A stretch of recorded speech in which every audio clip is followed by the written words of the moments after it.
So we've been exploring building lances in Battletech. Now we're going to go combined arms. We're going to look at tanks. Building, I was going to say a tank lance, but let's say a tank battle group, because a lance is a bunch of mechs working together.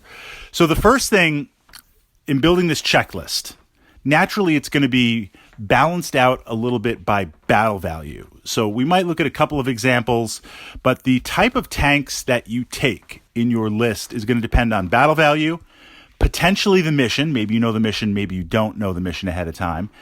And the composition, if you're doing combined arms, what mechs do you have?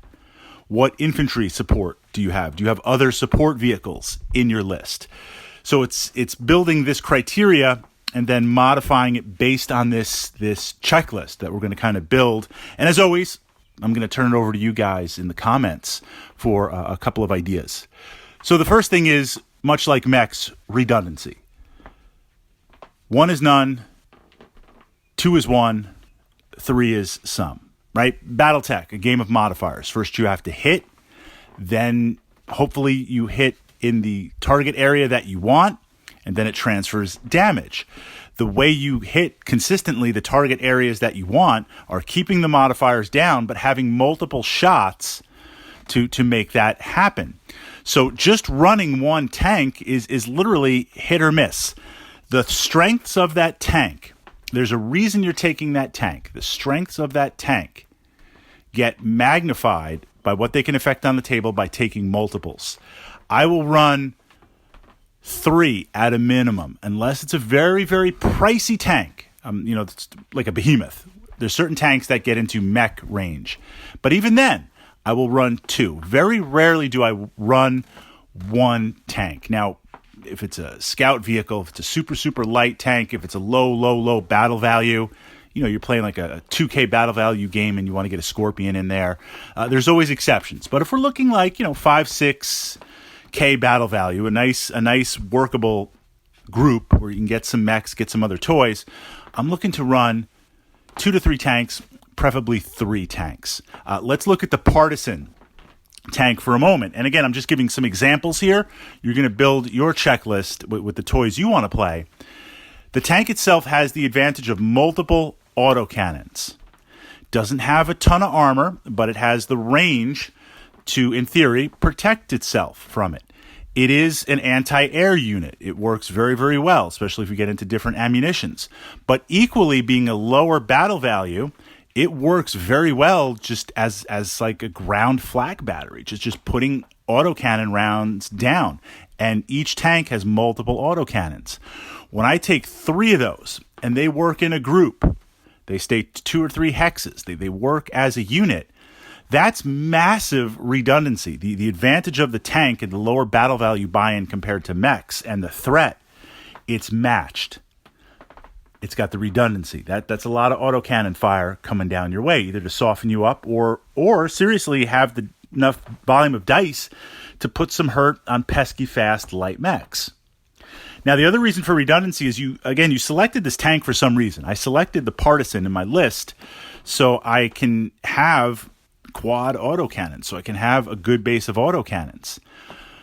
By adding multiples, the weapons on every tank are in the same range bracket.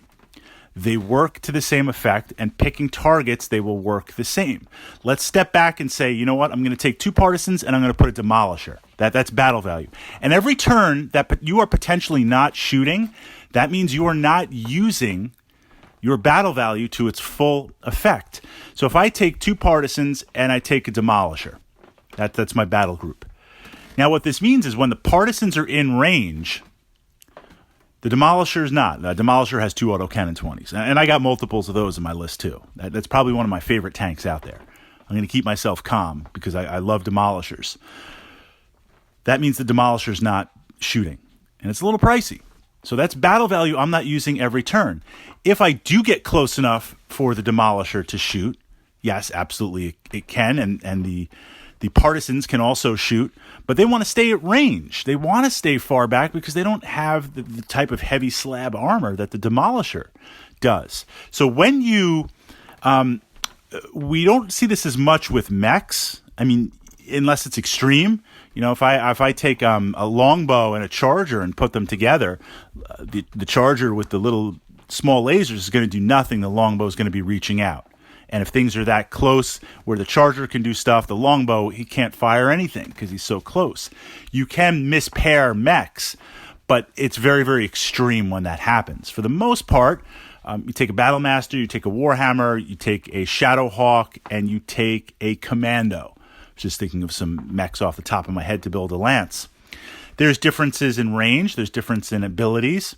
Certainly differences in armor because of the weight classes, but they can work together at various ranges as a group, pushing and moving. Tanks need to be defined and they need to stick together from that perspective. So that's on the checklist. Second, looking at speed.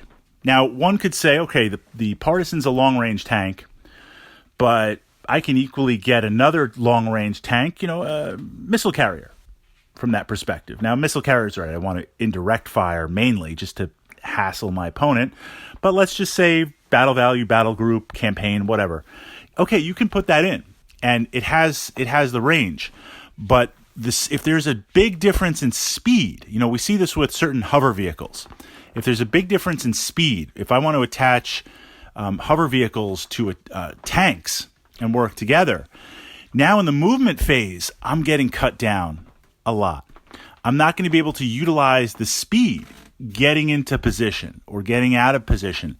Whatever the slowest tanks are, they're going to drag down everybody else. So I want to do my best, even if I'm doing different tanks. If you build a tank battle group and it's not multiple copies, if you say, okay, look, Fritz, I've got the overlap in the weaponry from that perspective. Maybe you're taking partisans tanks and you're taking striker missile carriers. About the same weapons, but if the speed was vastly different, that's where you get into trouble. And the challenge once you get into trouble is you are not using the battle value efficiently.